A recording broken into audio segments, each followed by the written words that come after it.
जय राधा माधव जय कुंज बिहारी।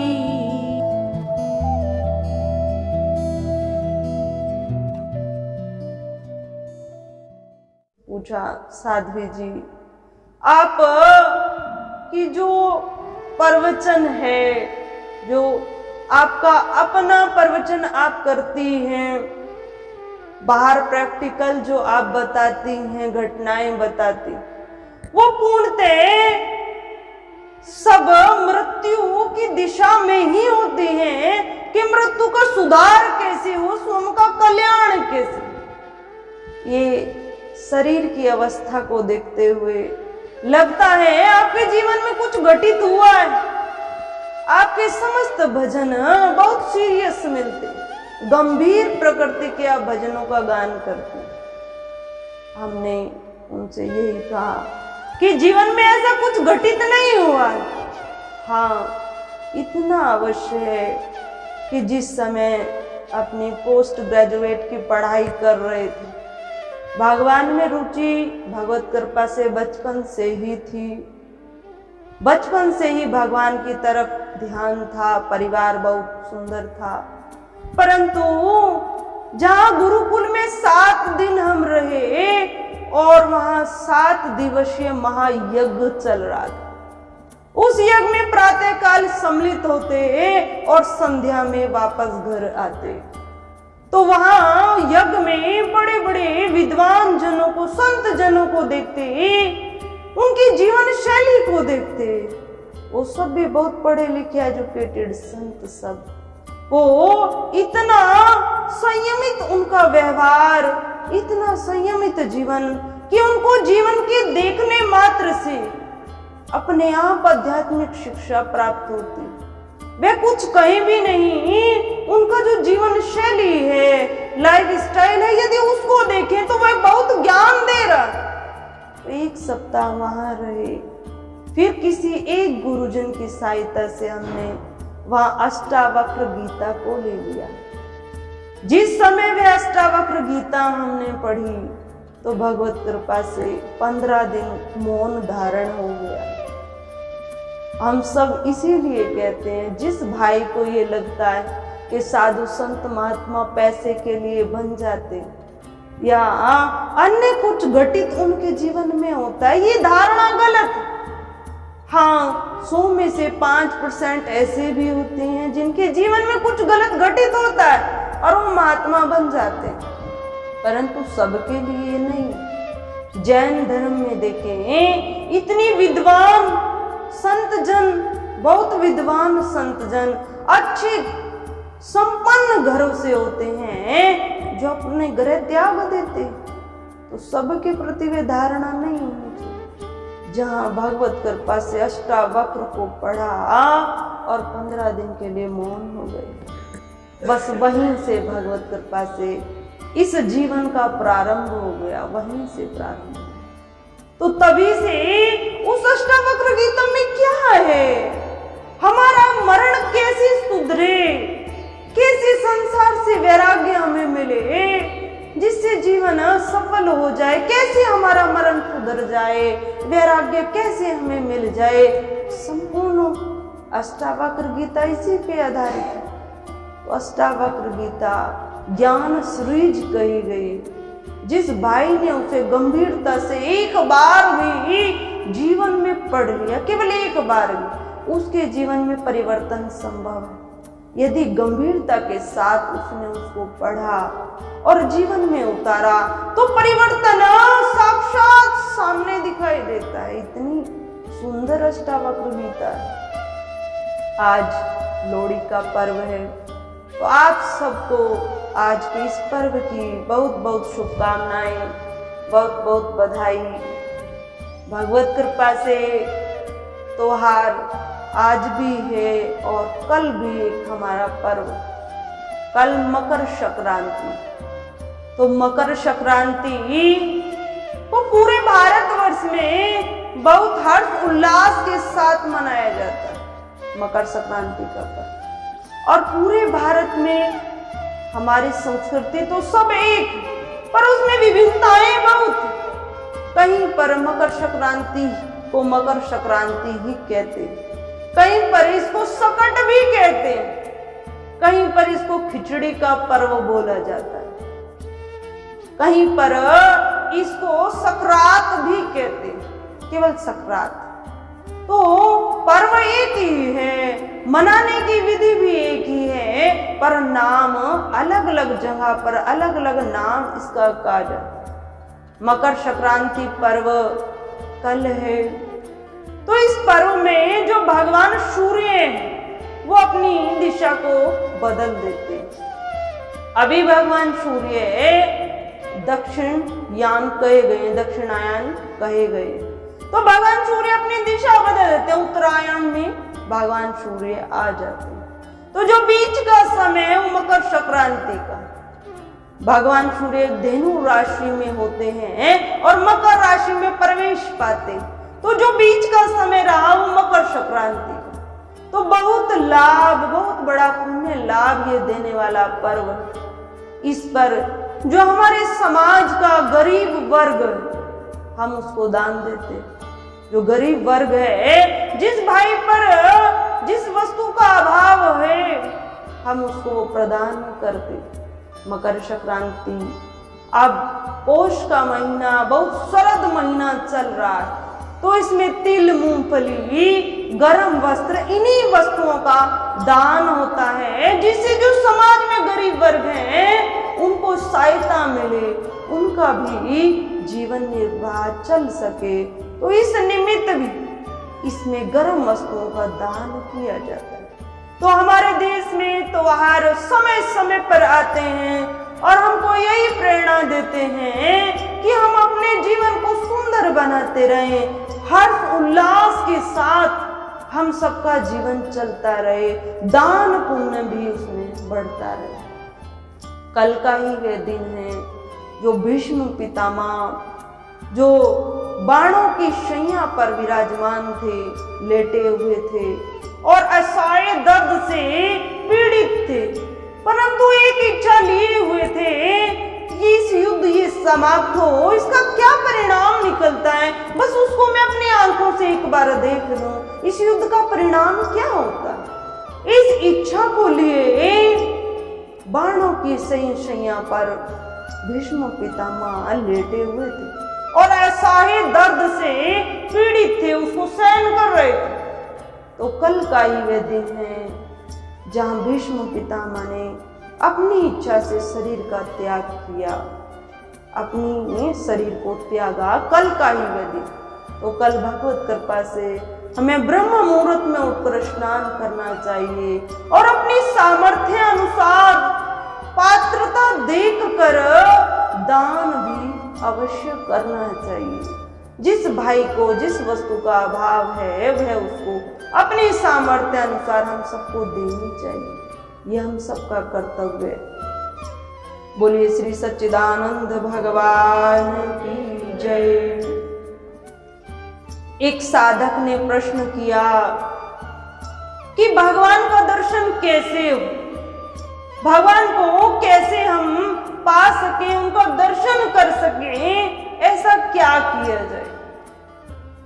हम विचार करें, गोस्वामी तुलसीदास जी ने श्री रामचरितमानस में इसको कहा, हरि व्यापक सर्वत्र समाना, प्रेम ते प्रकट होई में जाना। हरि तो कण कण में व्याप्त है, कण कण में व्याप्त है। ठीक है, वो हमें इन आंखों से दृष्टिगोचर नहीं होते, पर प्रत्येक कण में प्रभु विराजमान, और उनको प्रकट करने की विधि क्या है। हरि व्यापक सर्वत्र समाना, प्रेम ते प्रकट होई में जाना। भगवान प्रेम से प्रकट होते। वो प्रेम कैसा प्रेम, सांसारिक प्रेम नहीं। सांसारिक प्रेम में तो स्वार्थ छिपा है, सांसारिक प्रेम नहीं। प्रेम की परिभाषा क्या आई है, जो भगवान से है, जो निस्वार्थ प्रेम है, उसकी परिभाषा आई है कि प्रेम गली अति सांकरी, या में दोने समाए। प्रेम की गली अति छोटी है, बहुत सांकरी,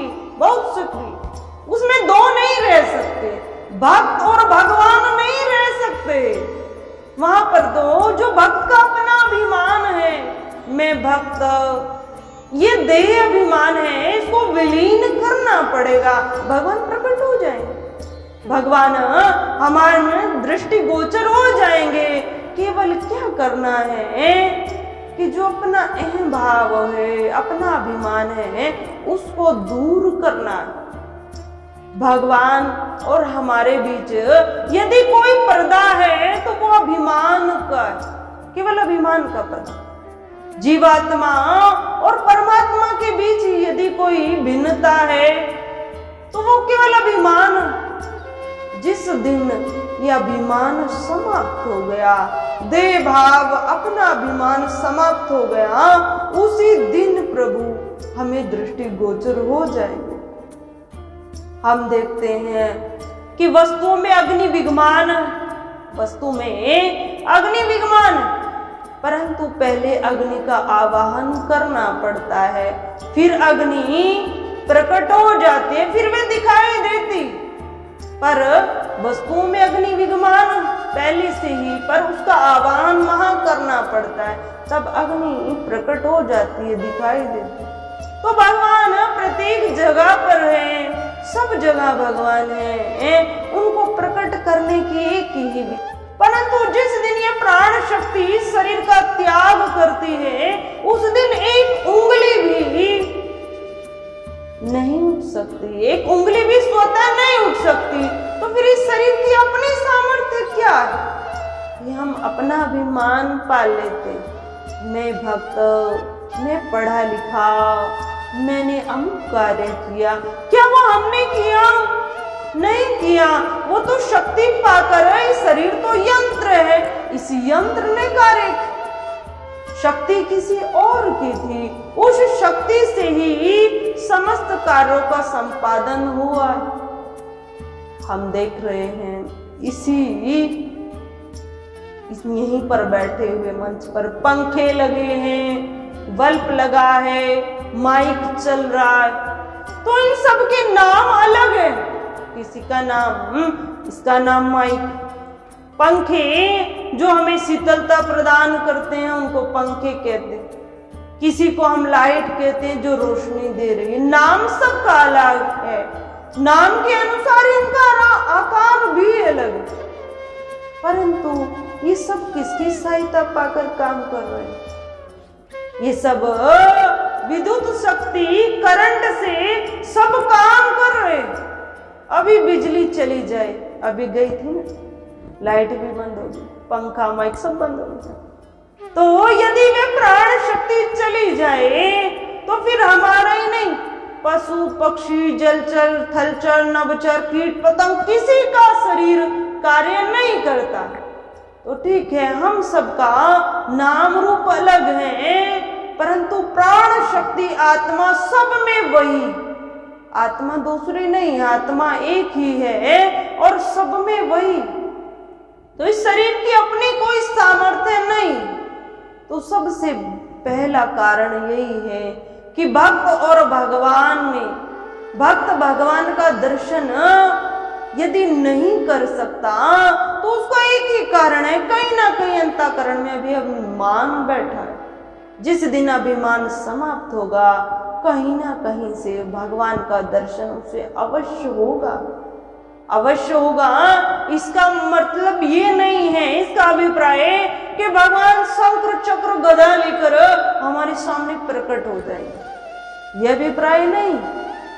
हमें प्रत्येक वस्तु में उसी का गुण दिखाई देगा, प्रत्येक वस्तु में जो कि विशेषता है, उस विशेषता में केवल परमात्मा ही नजर आएगा, जिसे आज साइंस कहती है प्राकृतिक देन। ये संसार, इसकी अमुक अमुक विचित्र घटनाएं, अमुक विचित्र वस्तुएं कि सब प्राकृतिक देन है।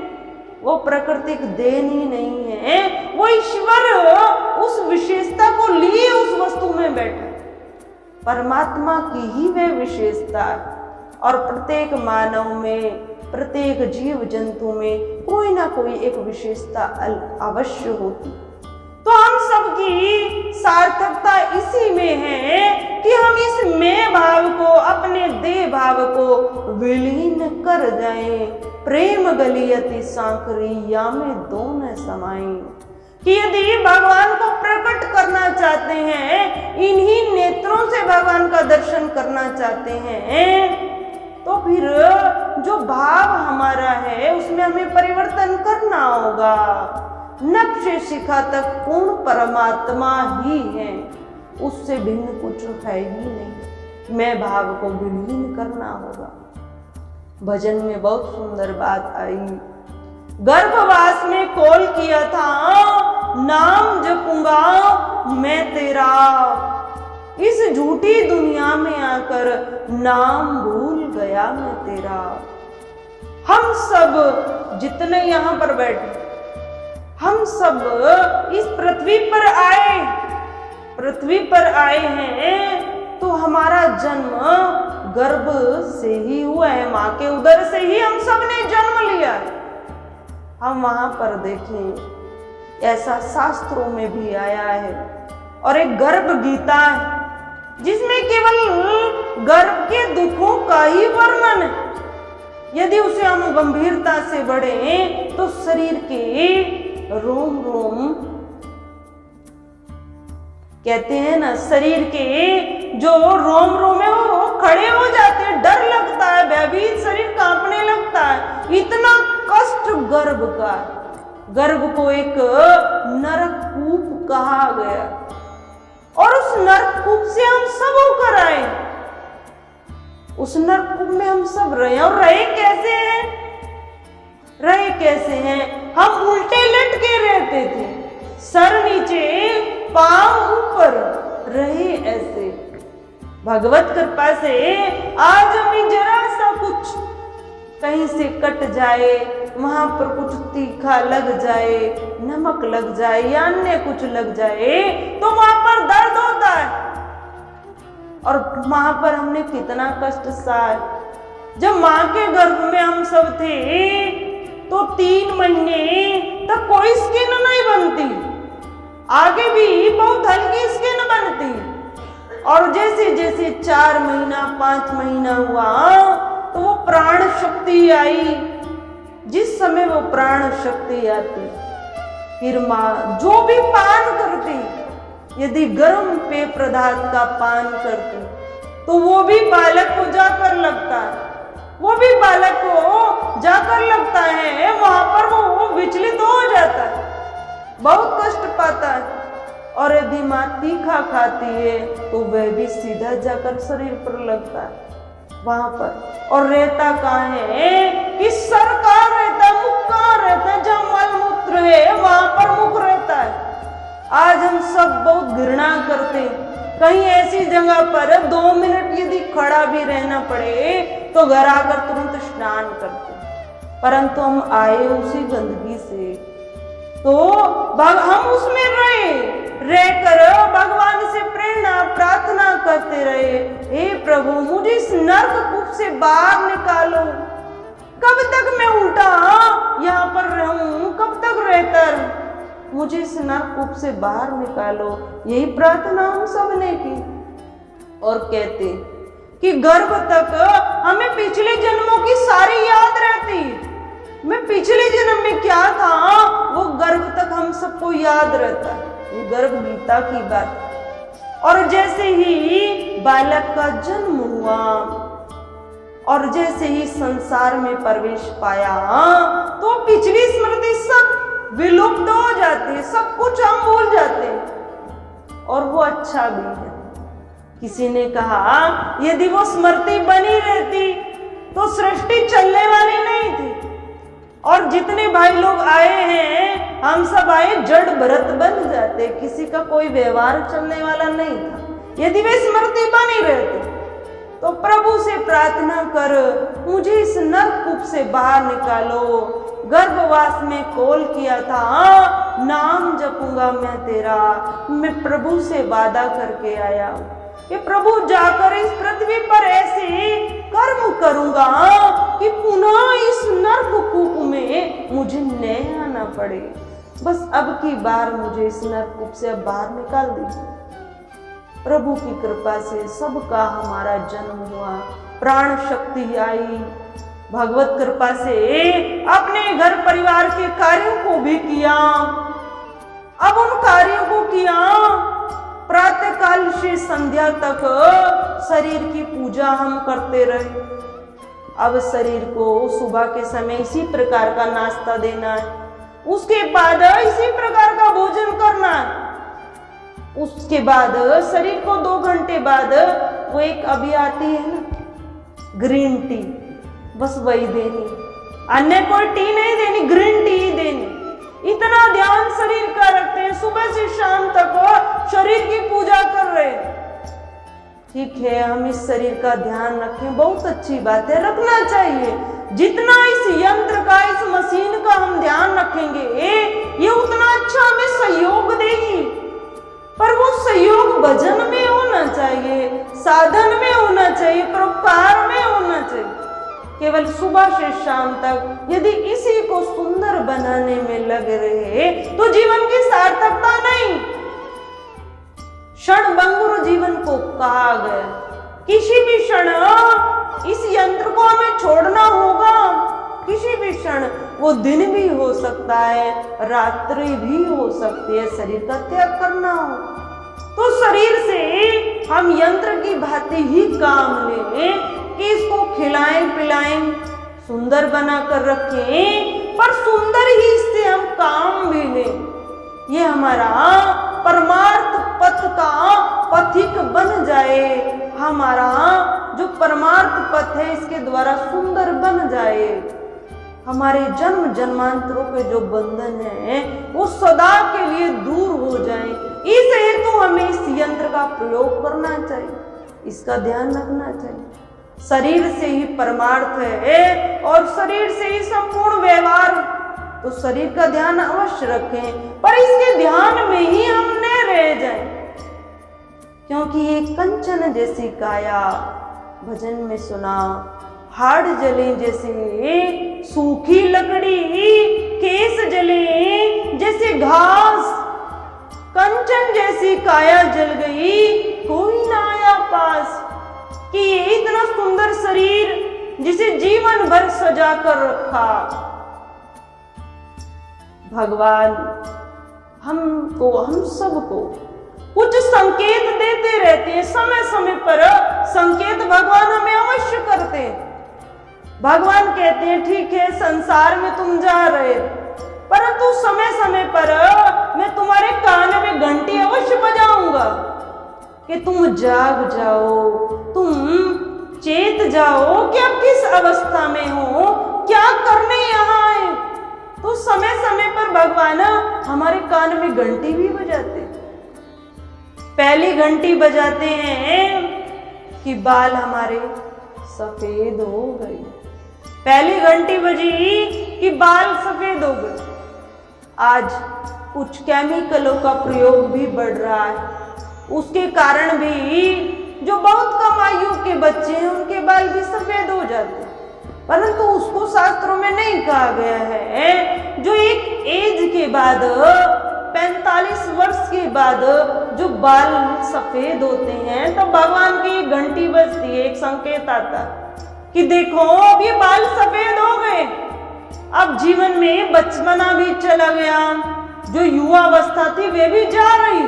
अब आने वाली जो उम्र है, एज है, उसमें भी संभल जाओ, उसमें भी कुछ अपने आप के बारे में सोचो, अपना उद्धार करो कि अब ये शरीर जा रहा है, ये मशीन धीरे धीरे डैमेज हो रही, अब भी भजन में लग जाओ। शरीर की सुंदरता से अपने मन को हटाओ, संसार की जो सुंदरता है उससे अपने मन को हटाओ, अब भी इस मन को भजन में लगाओ।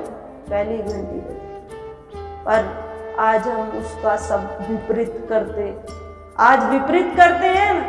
इतने बाल पहले काले नहीं थे, जो भाई लोग मेहंदी लगाते हैं उनके बाल इतने पहले नेचुरल काले नहीं होते जितने काले वो मेहंदी के बाद कर लेते। अपने बालों को फिर से हमने फिर से काला किया, भगवान के उस संकेत को फिर से टाल दिया। कुछ समय और व्यतीत हुआ तो दूसरी घंटी बजी कि हमारे जो दांत थे वे चलने शुरू, दांत जाने धीरे धीरे शुरू हो गए।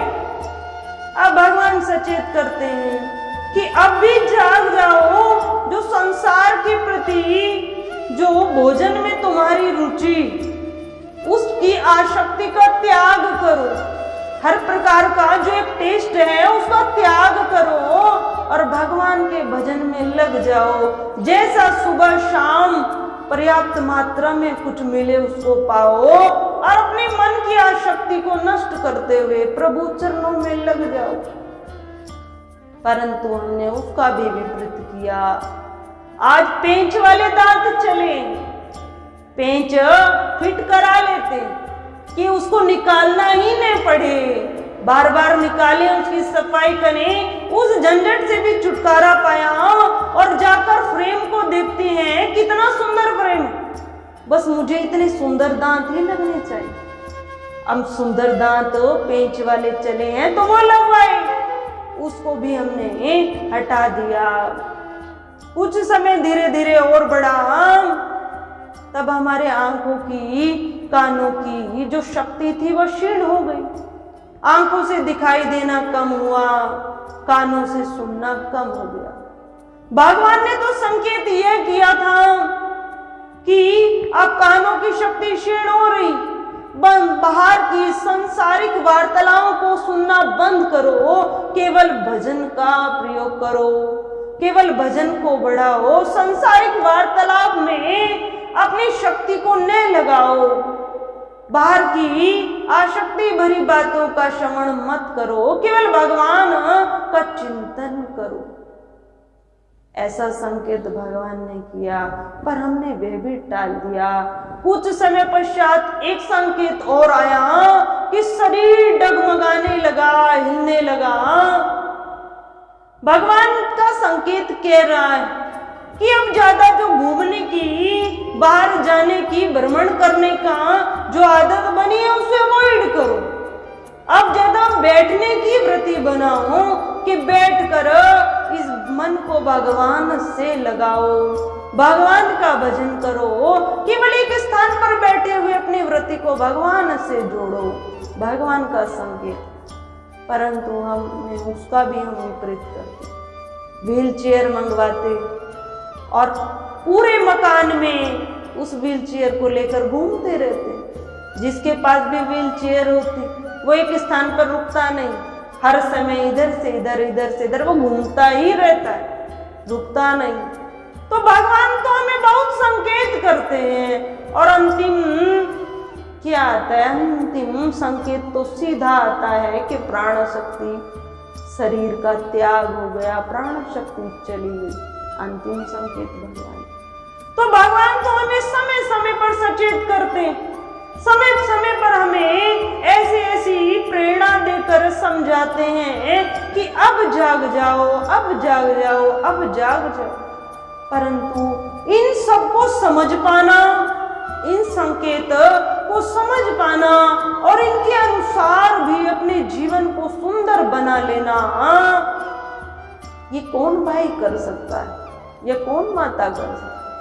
जिसके जीवन में सत्संग है वही अपनी मनोवृत्ति को भगवान से जोड़ सकती है, वही वृद्धावस्था में भी अपने जीवन को सुंदर बना सकती है। और पहले संत ऋषि मुनियों ने इस 100 वर्ष की आयु को 4 भागों में विभाजित इसीलिए किया था कि पहला भाग 25 वर्षीय ब्रह्मचर्या रूप में रहकर हम स्वाध्याय करें, स्वाध्याय ग्रंथों का अध्ययन करें, उसी में हमें संस्कृत हिंदी सब पढ़ने आ जाते थे।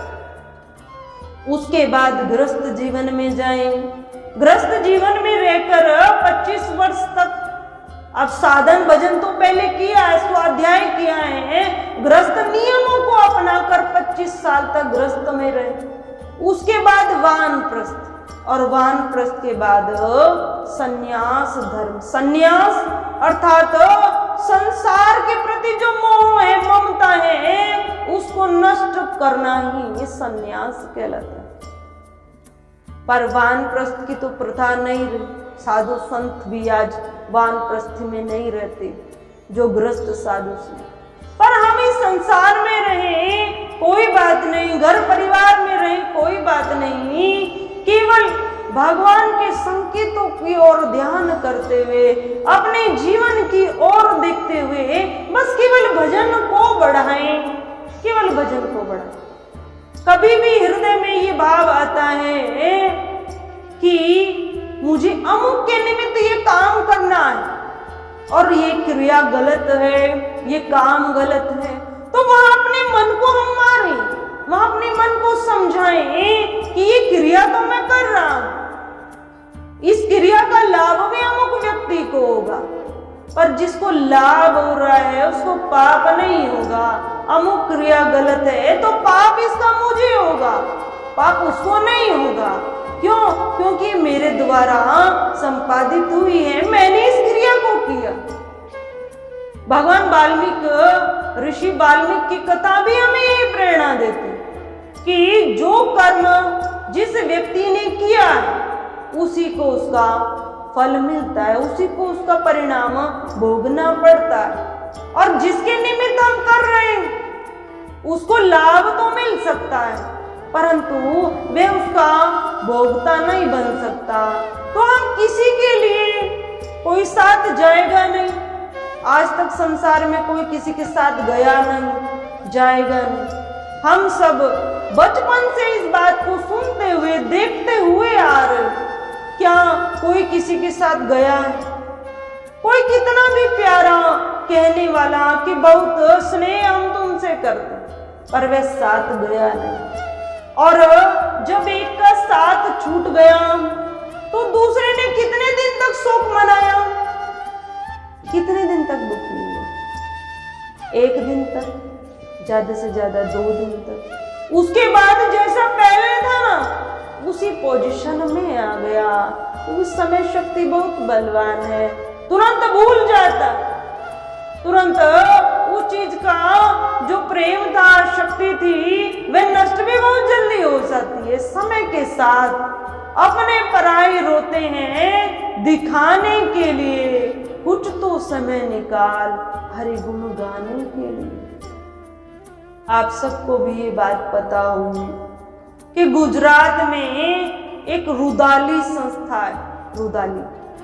और उस रुदाली संस्था में क्या होता है, जैसे कोई भी खुशी हम सबके घरों में होती, घर परिवार में आप सब रहते, यदि विवाह होता है तब भी किन्नर आते हैं और खुशी प्रकट करते।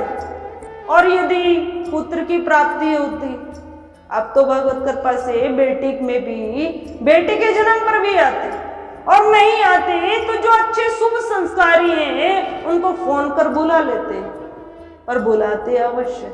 जिनमें शुभ संस्कार, जिसमें समानता का भाव है, वो अवश्य बुलाते। तो किन्नर खुशी प्रकट करते, तो किन्नरों को तो हम सब जानते हैं कि किन्नर आते, परंतु गुजरात में एक संस्था है रुदाली, वहां जिसकी मृत्यु हो जाती, उस संस्था का कार्य क्या है, वहां पर जो लेडीजें हैं उनको ट्रेनिंग दी जाती है कि रोया कैसे जाता है, उन्हें रोने की ट्रेनिंग दी जाती। और जैसे ही किसी घर में डेथ हो जाती है तो वहां से फोन आता है और वो रुदाली जाते, रुदालियों की टीम जाती है और वह इस प्रकार विलाप करती है कि न जाने इस घर का अब आगे क्या होगा। इतना विलाप, इतना शोक प्रकट करती, बहुत प्रकार से रोती। वहां पर काले वस्त्र पहनकर वह टीम जाती और वहां पर जब उनका 1 घंटे का या 1.5 घंटे का समय होता है, वो पूर्ण वहां पैसे लिए और वापस अपनी संस्था में, उनका काम ही रोना। तो रुदाली संस्था गुजरात में प्रारंभ हुई और अब कई स्थानों पर, बड़े बड़े जो सिटी हैं, बड़ी बड़ी, उनमें सब में ये संस्था डेवलप हो रही है। तो जो अपने पराये केवल दिखाने मात्र को रोते हैं कि कोई आकर ये ना कह दे कि ये व्यक्ति कैसे चला गया, अमुक व्यक्ति को तो कोई दुख ही नहीं, केवल दिखावा मात्र। किसी का भोजन नहीं छूटता है, किसी के जो अन्य कार्य सब होते हैं किसी का, तो फिर हम किसके निमित्त पाप करें, किसके निमित्त हम आसक्ति मोह रखें। किसी को साथ जाना नहीं, आज तक कोई गया नहीं, तो किससे हम मोह आसक्ति रखें। अपना एक व्यवहार है, परिवार में हम रहते हैं, 5 सदस्यों का परिवार है, तो क्या व्यवहार है, कोई बाहर कार्य करके अर्थ प्राप्ति कर लाता है, कोई घर को सुंदर बनाता है, कोई भोजन की व्यवस्था करता है, एक रूपरेखा है, एक घर को चलाने की एक प्रक्रिया। बस इतना समझकर घर परिवार में रहे, घर परिवार में रहते हुए केवल आसक्ति यदि हो तो वो केवल परमात्मा से, मोह हो तो वो केवल परमात्मा से हो, क्योंकि यदि कोई अपना है तो वो केवल परमात्मा है, अन्यथा कोई अपना नहीं। पहला साथ शरीर छोड़ता है, जिसको सुबह से शाम तक हम इतना खिलाते पिलाते हैं, ध्यान रखते हैं, सबसे पहला साथ तो यही छोड़ता है। दूसरा साथ जो अपने कहे जाने वाले सगे संबंधी वह छोड़ देते, और तीसरा साथ हमारे अपने कर्म, यदि शुभ कर्म है तो हमें स्वर्ग में ले जाकर छोड़ देते, और यदि अशुभ कर्म है तो नरक कूप में, नरक में हमें ले जाकर छोड़ देते। तो साथ कोई नहीं देता, इस संसार में कोई साथ देने वाला नहीं। यदि साथ देते हैं तो केवल परमात्मा देते हैं। बीच बीच में दया कर हम इस भवसागर से पार करते रहते हैं, तो वो केवल परमात्मा, इससे भिन्न और कुछ भी नहीं, कोई भी नहीं। तो मोह हो, प्रेम हो तो भगवान से। तो साधक का प्रश्न था कि भगवान के दर्शन कैसे हो। भगवान के दर्शन में विलंब नहीं, विलंब अपने इस देह भाव को विलीन करने में है, कि जिस दिन अपने इस शरीर को मैं नहीं माना, एक यंत्र मान लिया कि ये एक मशीन है, ये तो एक मशीन है, ये मशीन मेरे पास, इस मशीन से मुझे काम लेना है, घर परिवार को भी सुंदर बनाना है, जिस कर्तव्य में मैं हूं वो कर्तव्य का पालन भी मुझे करना है, परंतु इस मशीन से मुझे घर परिवार का कार्य करते हुए परमार्थ पथ के लिए शुभ कर्मों को बढ़ाना है, परमार्थ पथ पर मुझे जाना। इस शरीर का यही उद्देश्य है कि हम इससे लाभ लें, और वह लाभ हो कि परमानंद की प्राप्ति हमें हो जाए, ईश्वर की प्राप्ति हमें हो जाए। वास्तविक लाभ यही। छोटे छोटे नियम ऋषि मुनियों ने गृहस्थ के बताए, बहुत छोटे नियम। छोटे छोटे नियमों में आता है कि माताएं जैसे भोजन बनाती, तो भोजन का पहला भाग हम गौ के निमित्त निकालें, गौ ग्रास निकालें। जो लास्ट का भाग है वो जो कुत्ता है घर का या अन्य पड़ोस का, उसके लिए निकाले। जो बीच का भाग है वो घर में जो अपना बड़ा सदस्य है, पहले उसके लिए निकाले। तो छोटे छोटे नियम ऋषि मुनियों ने बताए। तो यदि हम इन सब को भी करते रहते हैं, तब भी जीवन में लाभ ही लाभ हमें मिलता है। सुख शांति परिवार में बनी रहती है, और भव सागर से भी हम पार हो सकते हैं। केवल गृहस्थ नियमों में रहे। हम सब जानते हैं कि माताओं में बहुत बड़ी शक्ति होती है। माताएं यदि धर्म कर्म कम भी करती हैं तो इस भावसागर को बहुत जल्दी पार कर लेती हैं। क्यों?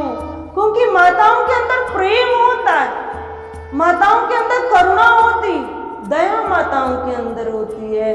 यदि माताएं अपना कुछ समय भी भगवान को दे दे, तो जो भाई वर्षों तक तप कर उसको आप प्राप्त नहीं कर सकते, वही चीज माताएं कुछ घंटों के भजन से प्राप्त कर लेती, क्योंकि माताओं का हृदय पवित्र होता है, उसमें दया होती। तो माताएं कई माताएं आश्रम में ऐसी आती कि अमुक वस्तु हेतु कुछ दान दे जाती, कुछ धर्म करती है। धर्म कर्म कहाँ पर ज्यादा है? माताओं में ही धर्म कर्म है।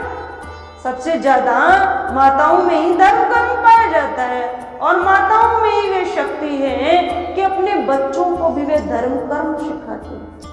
माताओं में ही वे शक्ति। और हम सब शास्त्र संत जन इस बात को कहते हैं कि हम यह ना माने कि हम कुछ दे नहीं सकते। यह नहीं मानना चाहिए। यदि हमारे द्वार पर कोई आया है ना, किसी चीज की याचना कर रहा है और वह वस्तु भी नहीं, तो हमें उसे वापस नहीं लौटाना चाहिए।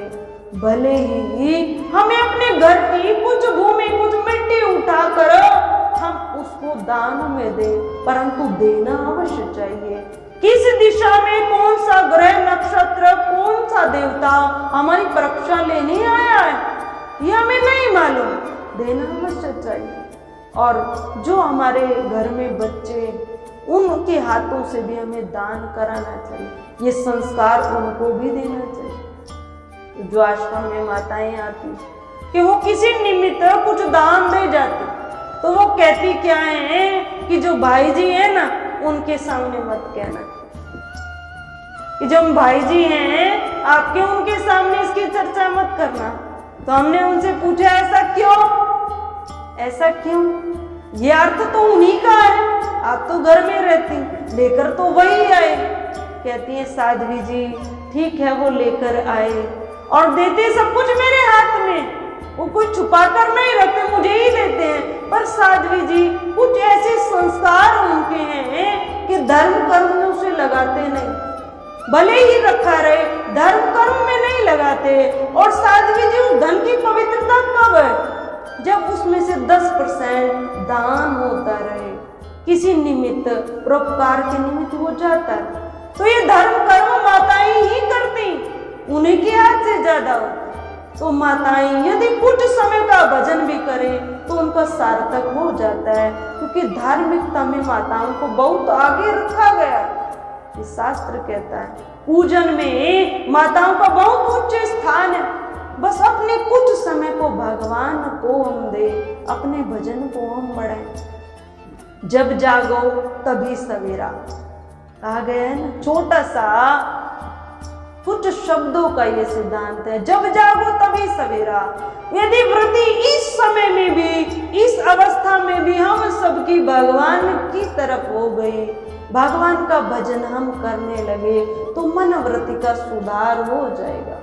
कहा तो गया है कि बचपन में भजन घी के समान, और बचपन में भजन अमृत के समान, युवावस्था में भजन घी के समान है, और वृद्धावस्था में पानी के समान। ये बात आई, साधु संतों ने कही, पर कही है, परंतु जब विवेक प्रबल हो जाए तभी भक्ति अपने आप बन जाती है, जीवन का कल्याण हो जाता है। तो हम कैसी भी परिस्थिति में हो, कैसी भी परिस्थिति में हम रहें, कैसी भी हमारे मन की दशा हो, जब जागो तभी सवेरा। बस इस नियम को अपनाते हुए हम अपने भजन को बढ़ाएं, भजन को बढ़ाएं। जिस वस्तु का हम प्रयोग करते हैं जीवन में, उसका भी हम दान करें। समय समय पर ये त्योहार आते, कल मकर संक्रांति है, आज लोहड़ी का पर्व है, लोहड़ी का पर्व है, समय समय पर आते हैं। हर 15 दिन में एकादशी आती। तो ये त्योहार इसीलिए आते हैं कि कुछ हाथों से दान भी हो, कुछ हमारा जीवन सुंदर बने, कुछ परोपकार भी हम करते रहें। इस निमित्त ये सब त्योहार आते हैं। तो हम सब अपनी संस्कृति की रक्षा करते हुए अपने जीवन को भी सुंदर बनाएं, और जितना जीवन हमारा है उसमें हम सबका भी एक नियम भी होना चाहिए कि सुबह शाम मैं ज्यादा भगवान को अपना समय नहीं दे सकता, तो मैं सुबह शाम, सुबह का 1 घंटा, शाम का 1 घंटा इतना तो दे सकता हूँ। तो हम भगवान को इतना समय अवश्य दें, इतने समय तक भगवान में अपने मन को हम लगाएं, तो अवश्य ही हमें लाभ मिलेगा। अवश्य लाभ होगा।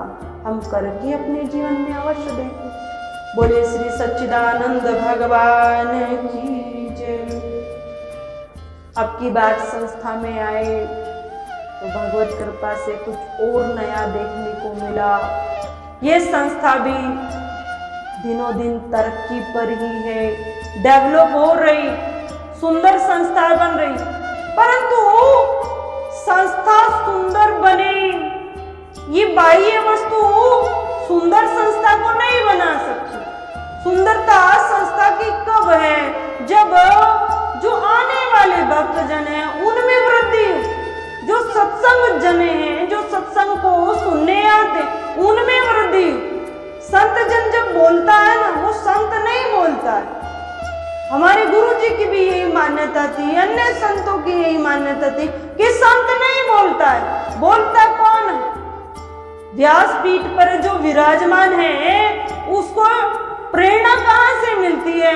आप सबसे उसको प्रेरणा मिलती है। जो भाव व्यक्ति लेकर सत्संग में आता है ना, उसके भाव का समाधान हो जाता है। इस बात को आप अपने अनुभव कर सकते हो।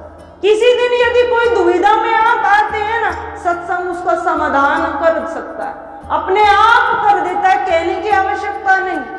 तो सत्संग किसी भी संस्था की सुंदरता तभी है जब उसमें भक्तों की वृद्धि होती रहे। सत्संग जो भाई लोग सुनते हैं वह भी ये नियम बनाए कि जो आसपास हैं उनको भी आग्रह पूर्वक लेकर आए, अपना भी जीवन सुंदर बने और अपने साथ में जो व्यक्ति आए उनका भी जीवन सुंदर बन जाए। ऐसे हम सबकी प्रयास होना चाहिए, ऐसा हम सबका प्रयत्न होना चाहिए। बोले श्री सच्चिदानंद भगवान की जीवन में आई समस्या से निपटने हेतु व घर में सुख शांति हेतु आप भी परम पूज्य साध्वी जी से अपना प्रश्न कमेंट बॉक्स में लिखकर पूछ सकते हैं। पूज्य साध्वी जी के प्रवचन प्राप्त करने हेतु दिव्यवाणी चैनल को सब्सक्राइब करें, वीडियो को लाइक करें और शेयर करें और चैनल को सब्सक्राइब करना